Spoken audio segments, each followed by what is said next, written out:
Culagosinga Sutta. The shorter discourse at Gosinga. So I have heard. This discourse is a favorite among monastics, depicting an ideal life of simplicity and friendship. The introduction recurs at KD 10:4.2.1 and, with a different teaching portion, at MN 128:81. In both those cases it is set after the Buddha left the quarreling monks of Kosam. This discourse and MN 128 appear to be influenced by Buddhayaka Upanishad 4.3, a famous dialogue where an unusually reluctant Yajnavalkya is repeatedly pressed by King Janaka to reveal the true nature of a person's light. At one time the Buddha was staying at Ntika in the brick house. Ntika, also spelled Entika or Endika, Sanskrit Jainika, Prakrit Naika, was the clan to which the Jain leader Mavra, called Naputta, Ayintaputta, belonged. This is the chief town of the clan. It was part of the Vajjayan Federation, CDN 16-2.5.1. Over a millennium previously, the Indus Valley civilization had built cities of fired brick with standardized size and construction methods, but in the Buddha's day most buildings were wood. This is the only brick building mentioned in the suttas, although brick construction is also discussed in the Vinaya. Now at that time the venerables Aniruddha, Nandiya, and Kimbala were staying in the Sal Forest Park at Gosinga. Aniruddha was the brother of Nanda and Manma, KD 17:1.1.3, which, according to the commentary, makes the Buddha his cousin. He was an exponent of mindfulness meditation, SN 52.1, etc., and master of clairvoyance, AN 1.192:1.1. Kimbala was one of the 7 leading Sakyans, including Aniruddha and Nanda, who went forth together, KD 17:1.4.1. Several Nandiyas are known in the suttas, one of whom was a Sakyan, SN 55.40, AN 11.13. The root Nand, joy, was a popular choice for Sakyan names, Nanda, Nanda, Upananda. While Nandiya is not mentioned as having gone forth with the 7, Kimbala refers to their group as the Sakyan friends in his verses at Thag 2.18, so it seems likely he was indeed the Sakyan Nandiya, perhaps he went forth later than his friends. Then in the late afternoon, the Buddha came out of retreat and went to that park. The park keeper saw the Buddha coming off in the distance. This is one of several instances showing that the Buddha looked like an ordinary ascetic. See also DN 2 minutes and 11.2 seconds, MN 145.11, and said to him, "Don't come into this park, ascetic. There are 3 gentlemen staying here whose nature is to desire only the self." Atakmapa is glossed by the commentary as those whose nature is to desire their own welfare. Elsewhere for Atakma I have who cares for their own welfare, while in the Vinaya it means to serve one's own desires, BUSS 4. But here it draws on Yajnavalkya's description of one whose form is such that, having attained their only desire, the self, they have become without desire. Tmakmam Takmam Akma RPA, Satapatha Brahma 14.7.1.21, Buddhayaka Upanishad 4 March, 21. Compare to Nikma Takma Tmakmo, Satapatha Brahma 14.7.2.8, Buddhayaka Upanishad 4.4.6. In both cases the Buddhayaka reverses the sequence of PTA, TMA. This describes a sage who is fully immersed in the realization of Brahman in death or dreamless sleep.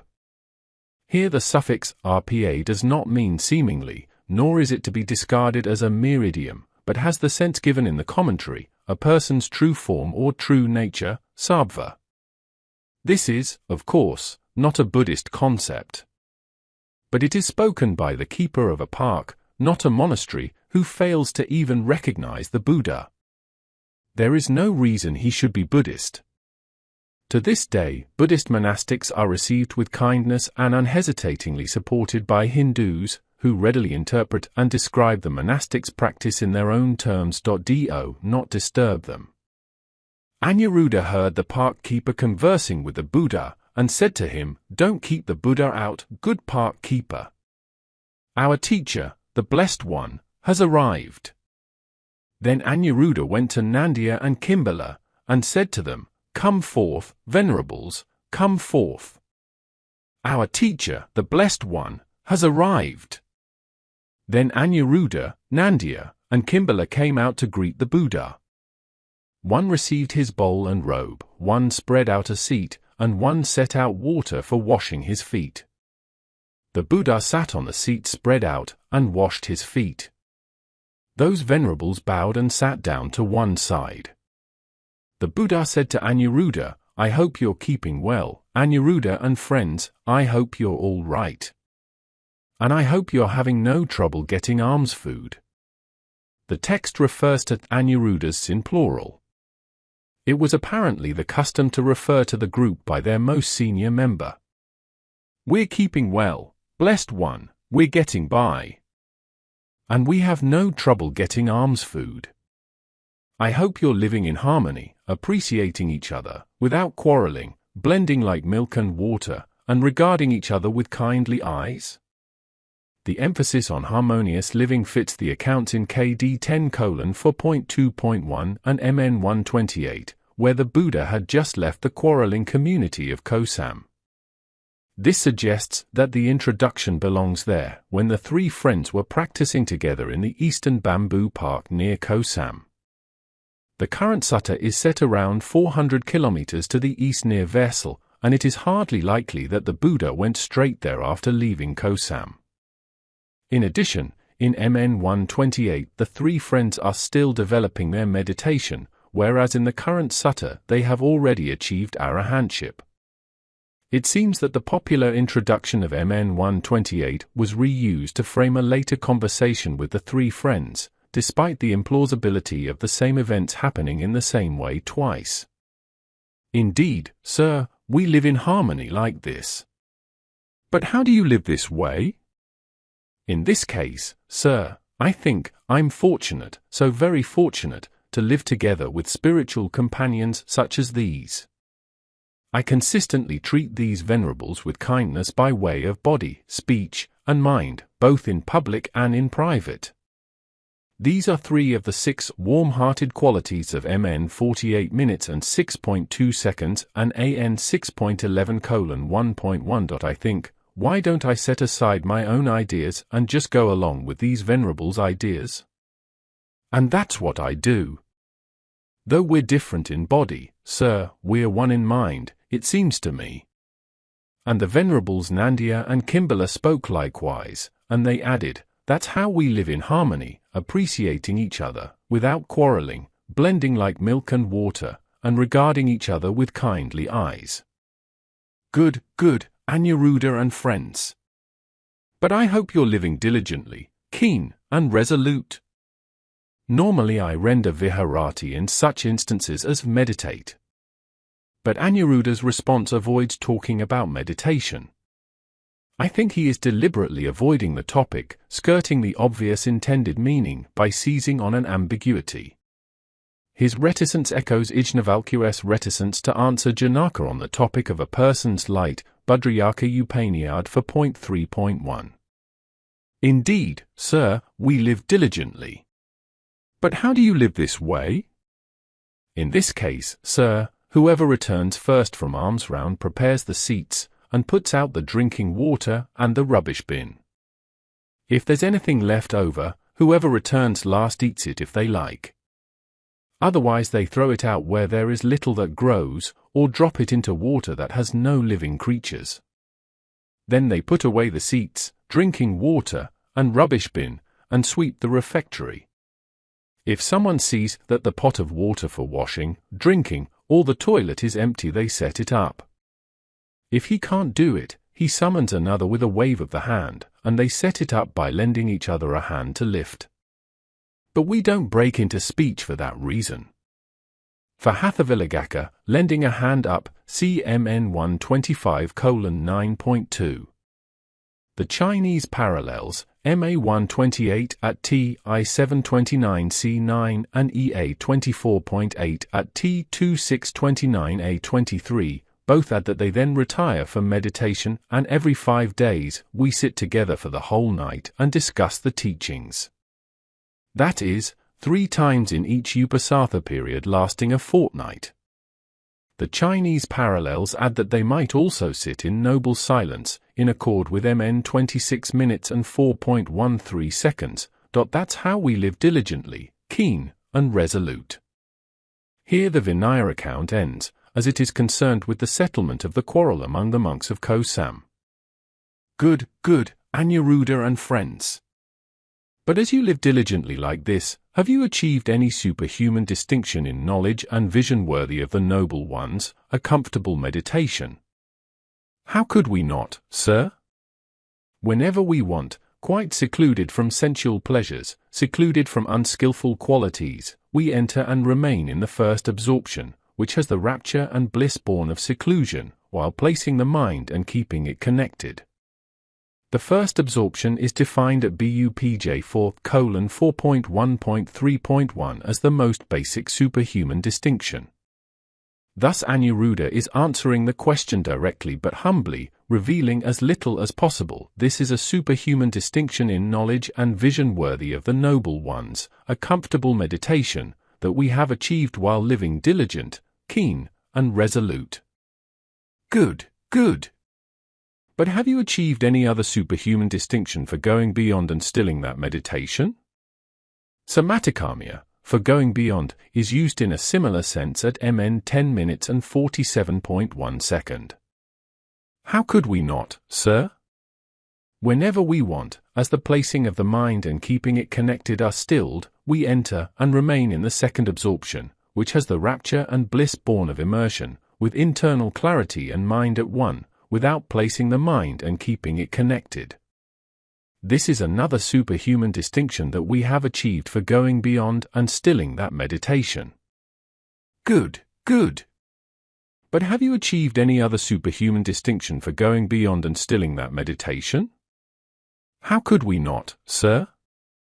Whenever we want, with the fading away of rapture, we enter and remain in the third absorption, where we meditate with equanimity, mindful and aware, personally experiencing the bliss of which the noble ones declare. Equanimous and mindful, one meditates in bliss. This is another superhuman distinction that we have achieved for going beyond and stilling that meditation. Good.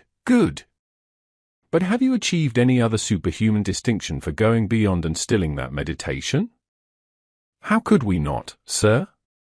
Whenever we want, with the giving up of pleasure and pain, and the ending of former happiness and sadness, we enter and remain in the fourth absorption, without pleasure or pain, with pure equanimity and mindfulness.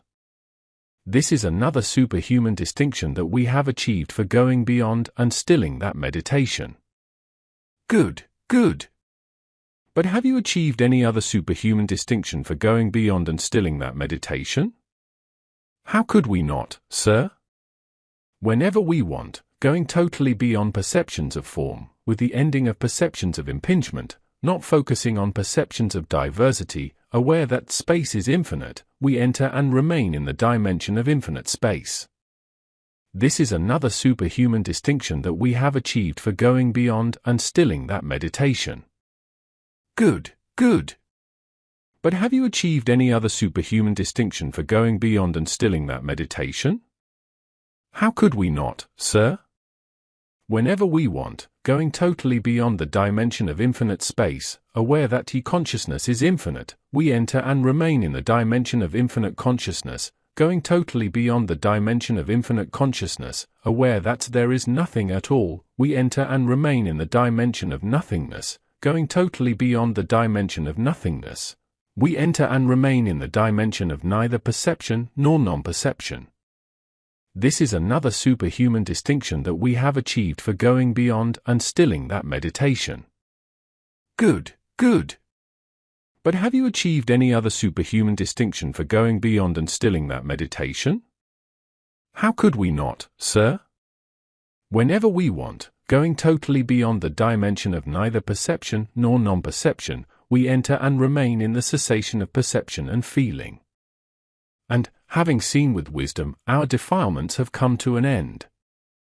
This is another superhuman distinction in knowledge and vision worthy of the noble ones, a comfortable meditation that we have achieved for going beyond and stilling that meditation.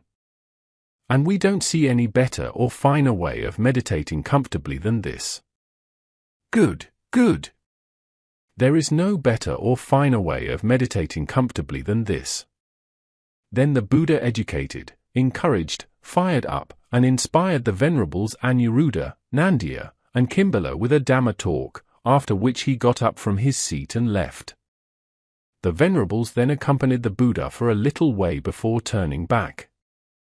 Nandya and Kimbala said to Anuruddha, "Did we ever tell you that we had gained such and such meditations and attainments, up to the ending of defilements, as you revealed to the Buddha?" Even such close monks did not reveal their attainments to each other, a testament to their character. This is a reminder of the virtue of discretion when speaking of such subtle matters. They are not things to be bandied about in common conversation. The Venerables did not tell me that they had gained such meditations and attainments. But I discovered it by comprehending your minds, and deities also told me. I answered when the Buddha directly asked about it. Then the native spirit Dgha Parajana went up to the Buddha, bowed, stood to one side, and said to him, Parajana means stranger, Mil 6.3.1:13.2, or strange spirit, MN 25 minutes and 5.20 seconds. The commentary identifies him with the Dgha of DN 32 minutes and 10.18 seconds. He must have been the deity of a local shrine. This passage shows how the intercession of even such a humble spirit can resound among all the gods. The Vajjis are lucky. The Vajjian people are so very lucky. The praise that follows is unusually effusive and can be compared with the equally unusual recounting of the enlightened devotees of Ntika, DN 16:2.5.1. Both passages serve to extol Buddhism in the home of Mavra, the Buddha's elder rival. That the realized one, the perfected one, the fully awakened Buddha stays there, as well as these three gentlemen, the Venerables Anuruddha, Nandya, and Kimbala. Hearing the cry of Dgha Parajana, the earth gods raised the cry.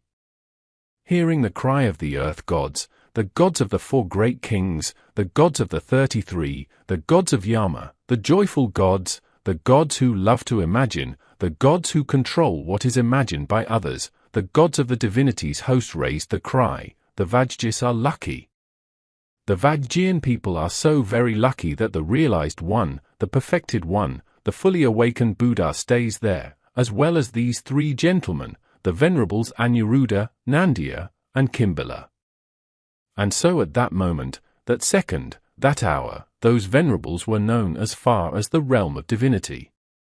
That's so true, Dgha. That's so true. If the family from which those three gentlemen went forth from the lay life to homelessness were to recollect those Venerables with confident heart, that would be for that family's lasting welfare and happiness. If the family circle, village, town, city, country, all the aristocrats, all the Brahmins, all the peasants, all the workers were to recollect those Venerables with confident heart, that would be for all those menials lasting welfare and happiness.